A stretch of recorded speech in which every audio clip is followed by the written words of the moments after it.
ஜெய் சீதாராம். இன்றைக்கி இந்த அம்மா கொட்டா குரு பூஜை. தாயார் எவ்வளோ அம்சமாக மாரியம்மா மாதிரியே படுத்துருக்காரு பற்றியெல்லாம், எவ்வளோ அழகா வடூர் வடவாயில் கையில் விட்டு வர இந்த காமாட்சி அம்மன் கோயிலில் இருக்கிறோம் அன்னைக்கு. ஜெய் சீதாராம்.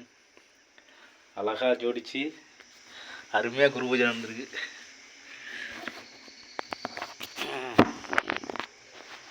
அடையப்பா இன்னைக்கு என்ன பதிவு பண்ணலாம். ஜெய் சீதாராம். அம்மாவோட இன்னைக்கு இது ஃபங்க்ஷன். இன்றைக்கி வர முடியலை, பரவாயில்ல, இன்னைக்கு பேச்சும் வாய்ப்பு கிடச்சிச்சு. இன்றைக்கி நம்ம பார்க்க போகிற விஷயம் என்னென்னா, ராமாயணத்தில் சீதா பிராட்டியை கொண்டுட்டு போய் அங்கே அடைச்சி வச்சுருக்குறாங்க. அடைச்சி வச்சுருந்தாலும் சீதா பிராட்டி சொல்லுது, நான் இன்னொருக்கு ஒரு உரிய ஆள், நீ பண்ணுறது எல்லாம் தவறு அப்படின்னு எடுத்து சொல்கிறாங்க ராவணங்கிட்ட. நான் இன்னொரு பொருளுக்காக வெயிட் பண்ணிகிட்டு இருக்கேன், அவங்களுக்காக இருக்கேன், அவங்க பொருளுக்கு நீ ஆசைப்படக்கூடாது, நீ தவறான வழியில் போகிற. கேள்வி சொல்லுது பற்றியெல்லாம், நீ தவறாக செய்யற. அதனால் உனக்கோட பொருளுக்கு தான் கடவுள் உனக்குன்னு ஒரு பொருள் இருக்கார், அதுக்கு தான் நீ எங்கணும், அதை தான் நீ வச்சுக்கணும். அடுத்தவங்க பொருளுக்கு ஆசைப்படக்கூடாது. கடவுள் இன்னாருன்னு எழுதி வச்சுருப்பாங்க, அவங்க கூட தான் அதை ட்ராவல் பண்ணணும், அவங்க கூட இருக்கிறது தான் அந்த இயற்கைக்கு நல்லது. நீ இயற்கைக்கு மாற போகிற அப்படி சொல்கிறேன். அது மாதிரி நீ பண்ணினா அது அழிவை தான் சந்திப்ப, புரிஞ்சிக்கன்னு சொல்கிறாங்க. அப்போ அந்த ராவனை அந்த புல்லை எடுத்து போட்டுட்டு அந்த அம்மா இந்த புல்லுக்கு சமம், ஏன் ராமர் இருக்கிறார், என்னை காப்பாற்றுவார் அப்படின்னு நம்பிக்கையோடு இருந்தாங்க.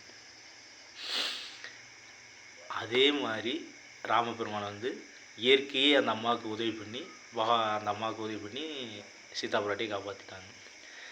நம்ம லைஃப்பில் என்ன பார்த்தீங்கன்னா, ஒவ்வொருத்தருக்கும் கடவுள் ஒரு என்ன சொல்கிறது, அவங்களுக்குன்னு ஒரு வாழ்க்கையை அமைச்சு இன்னாருக்கு இன்னார் அப்படின்னு எழுதி வச்சுருப்பாங்க. அதுபடி தான் இயற்கை கரெக்டாக அந்த டயத்தில் கொண்டாந்து சேர்க்கும். அது வரைக்கும் நம்ம கொஞ்சம் பொறுமையாகவோ இல்லை கொஞ்சம் அமைதியாகவோ அந்த இயற்கை தர்மத்தோடு நடந்து அதன் மொழியில் போகாமல் நல்ல 4 பேருக்கு நல்ல விஷயங்களை சொல்லி, இது நல்லது இது கெட்டது, இந்த வழியில் நீங்கள் போங்க அப்படின்னு சொல்லி எடுத்து சொல்லணும். அதை எடுத்துக்கக்கூடிய அந்த பாக்கியம் இருந்தால் தான் அவங்களால எடுத்துக்க முடியும். இல்லாட்டி நம்ம மேலே கோவப்பட்டு நம்ம கூட சண்டையாகி பிரேக்கப் ஆகிடும், அந்த ஃப்ரெண்ட்ஷிப் கூட பிரேக்கப் ஆகிடும். ஏன்னா அவங்க இன்னும் நிறையா நான் எப்படி சொல்கிறது, அவங்க சில கர்மாவுக்குன்னு அவங்களுக்கு அனுபவிக்கணும் விதி இருக்கும். நம்ம நல்ல விஷயங்களை கேட்டுட்டு அவங்க தப்பிச்சிட விடாமல் அந்த இயற்கை என்ன பண்ணும், நமக்கு அவங்களுக்கு சண்டை மூட்டி விட்டு தூர போக வச்சிடும். ஏன்னா நம்ம கிட்டக்கே இருந்தோம்னா நல்ல விஷயங்கள்லாம் சொல்லி கொடுத்து அவங்கள காப்பாற்றி விட்டுருவோம் அப்படின்னு இந்த இயற்கை ஒரு சூட்சமும் ஒரு ரகசியம் என்னென்னா சண்டையை மூட்டி விட்டோம். இப்போ ராமாயணத்தில் விபீஷணன் பக்கத்தில் இருக்கும்போது நல்ல விஷயங்களையெல்லாம் சொல்லி கொடுத்து சொன்னால் ராவணன் அதை ஏற்றுக்கலை. இப்போ சண்டையை மூட்டி விட்டு விபீஷணனை பிரித்து ராமர்கிட்ட ஒன்றா செய்துட்டு, இதேமாரி தான் நம்ம லைஃப்லேயும் நமக்கு கர்மம் நிறைய ஸ்டோரேஜ் இருந்துச்சுன்னா நல்லவங்களையெல்லாம் நம்மக்கிட்டேருந்து பிரிச்சிடும். ஏன்னா அவங்க நல்ல விஷயமா சொல்லி நம்மளை மேன்மைப்படுத்தி அந்த கர்மா அனுபவிக்க விடாமல் ஆக்கிடுவாங்க. அது ஆக்காமல் இருக்கிறதுக்காக அந்த இயற்கை அது தன்னிச்சே செயல்படும். அது நீங்கள் நல்லா உணர்ந்து பார்த்தா தான் தெரியும். பார்த்தீங்கன்னா நம்ம லைஃப்லேயே பாருங்கள், சில நல்ல மனிதர்கள் இருந்திருந்தாங்கன்னா நம்ம சில விஷயத்தையும் தப்பிச்சுருந்துருக்கலாம். ஆனால் அவங்களையெல்லாம் ஏதாச்சும் அவங்களுக்கு நமக்கு ஒரு சண்டையாகி நம்ம பிரிஞ்சு போயிடுவோம். ஆனால் பிரிஞ்சு போனதுக்கப்புறம் பார்த்தீங்கன்னா, ஆகா இந்த நல்ல மனிதர் நம்மக்கிட்ட இருந்தால் இன்னும் நல்ல விஷயங்கள்லாம் சொல்லியிருப்பாங்களே, நம்ம கொஞ்சம் அட்வான்டேஜாக அதை தப்பிச்சுருந்துருக்கலாம் இந்த பிரச்சனையிலேருந்து அப்படின்னு அப்போ தான் நினைப்போம். அப்போ நம்ம அதெல்லாம் அனுபவிச்சு தான் கவலையே படையாது. ஆனால் எக்காலத்தை கொண்டும்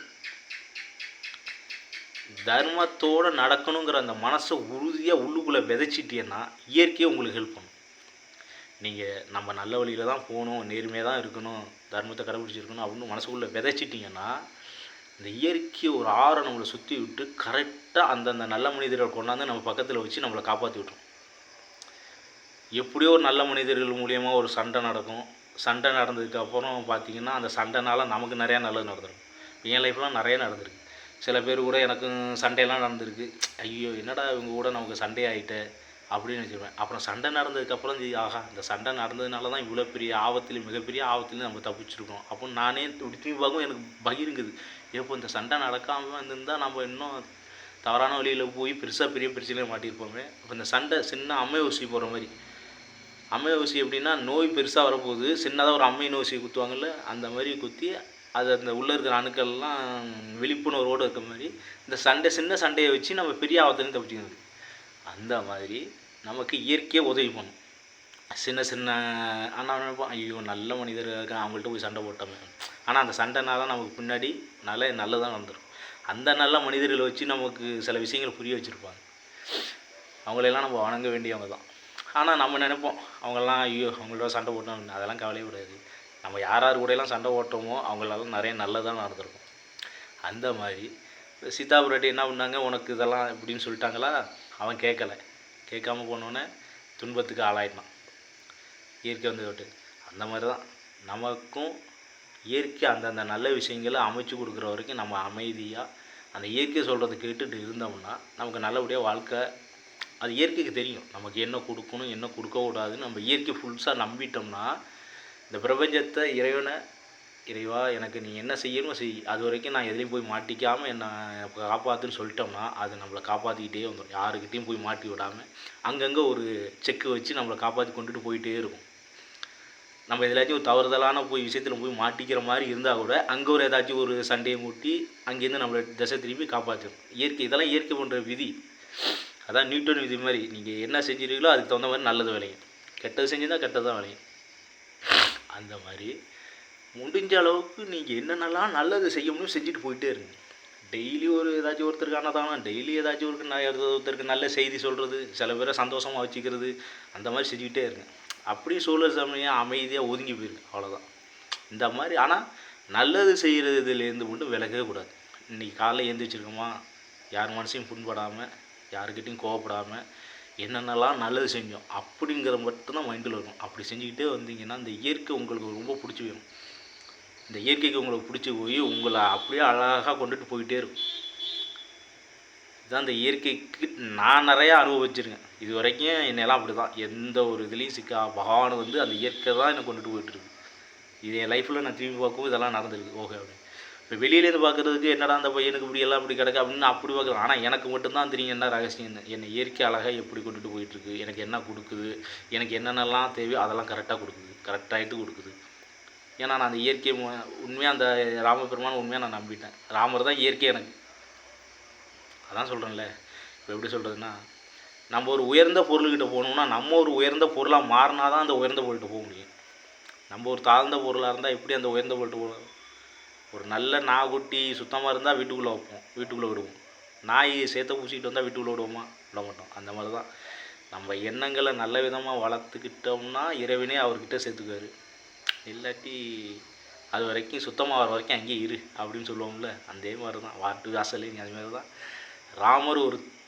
ராமர்னு இல்லை, எந்த மதமாக வேணாலும் சரி, அது இயேசுவாக இருக்கலாம், இல்லை புத்த மதமாக இருக்கலாம், இல்லை நபிகள் நாயகன் கிருஷ்ணா, எந்த அல்லாஹ் கும்பிட்றாங்களோ எதுவாக இருந்தாலும் எல்லா மதத்தையும் சொல்கிறது ஒன்று தான். நம்மளை தூய்மைப்படுத்தினால்தான் இறைவனுக்கிட்ட போக முடியும். ஆனால் அது உள்ளே அவ்வளோ சீக்கிரமாக எடுக்க முடியும். கொஞ்சம் கொஞ்சமாக களை எடுக்கணும். ஒவ்வொரு நாளும் இன்றைக்கி யார் மனுஷன் புண்படுத்தாமல் நடந்துக்கிட்டோமா, யாருக்கும் கெடுதல் பண்ணாமல் இருக்கிறோமா அப்படின்னு ஒவ்வொரு நாளும் மானிட்டர் பண்ணிக்கிட்டே இருக்கணும். ஒவ்வொரு நாள் களை எடுக்கணும். வயர் நல்லா செழிப்பாக வளரணும்னா ஃபஸ்ட்டு களை எடுக்கணும்.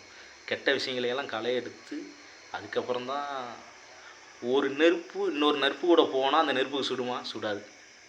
ஏன்னா அதுவும் நெருப்பு இதுவும் நெருப்பு. அப்போ நெருப்போட நெருப்பு சேர்ந்தால் சுடாது. தண்ணியோட தண்ணி சேரும். தண்ணி எண்ணெயும் ஒன்று சேருமா? சேராது. அதே மாதிரி தான் இப்போ நெருப்போடு சேர்ந்தால் சுடப்போகுது. அப்போ நெருப்பாக மாறினாதான் அந்த நம்மளை நெருப்பு மாதிரி மாற்றிக்கணும். இருந்தால் அந்த நெருப்பு கூட போய் அந்த இறைவன் கூட போய் சேர்ந்தாலும், அது இறைவனுங்கிற ஜோதி தானே, அதான் அவங்க கூட போய் ஐக்கியமாகலாம். அது வரைக்கும் சில பேருக்கு பல பிறவி கிடைக்கலாம், சில பேருக்கு ஒரே பிறவியில் அந்த ஞானத்தை கொடுத்து உயர்ந்த நிலையை அடையலாம். ஆனால் அதை பற்றி சிந்திக்க ஆரம்பிச்சிட்டோம்னாலே அப்போ நம்ம அதுக்கு தயாராகிட்டோம்னு அர்த்தம். ஃபஸ்ட்டு அதை சிந்திக்கணும். நம்ம உயர்ந்த இடத்துல போய் உட்காரணும், உயர்ந்த மனிதர்களோட பழகணும் அப்படின்னு அப்படியே திங்க் பண்ணி நம்மளோட ட்ராக்கை மாற்றணும். நம்ம கூட யார் வந்தால் அவங்களுக்கு சப்போர்ட் பண்ணலாம், இல்லையா நம்ம ஒதுங்கி போயிட்டே இருக்க வேண்டியதான். ஜெய் சீதாராம். ராமாயணத்தை படிக்க இன்னும் நிறைய இருக்குது. அது உள்ள பெரிய களஞ்சியம். ஃபஸ்ட்டு நோண்டி பார்ப்போம். நான் கொஞ்சம் கொஞ்சமாக இப்போ தான் ஒவ்வொரு பேஜாக படிக்கிறேன். உங்களுக்கு வாய்ப்பு கிடைச்சா படிச்சிங்க. ராமாயணத்தை படிக்க தன்னைத்தானே எப்படி சீர்படுத்திக்கிறதுங்கிறத தெரிஞ்சுக்கலாம். அவ்வளோதான். அடுத்தவங்கள போய் சீர்படுத்துறதுக்காக இல்லை, தன்னைத்தானே எப்படி சீர்படுத்திக்கிட்டு தன்னை எப்படி மாற்றிக்கலாம். ஏன்னா அவ்வளோ உள்ள சாக்கடை இருக்குது. அதெல்லாம் வெளியே கிளியர் பண்ணி கொண்டுட்டு வந்தால் சாமானியே இல்லை.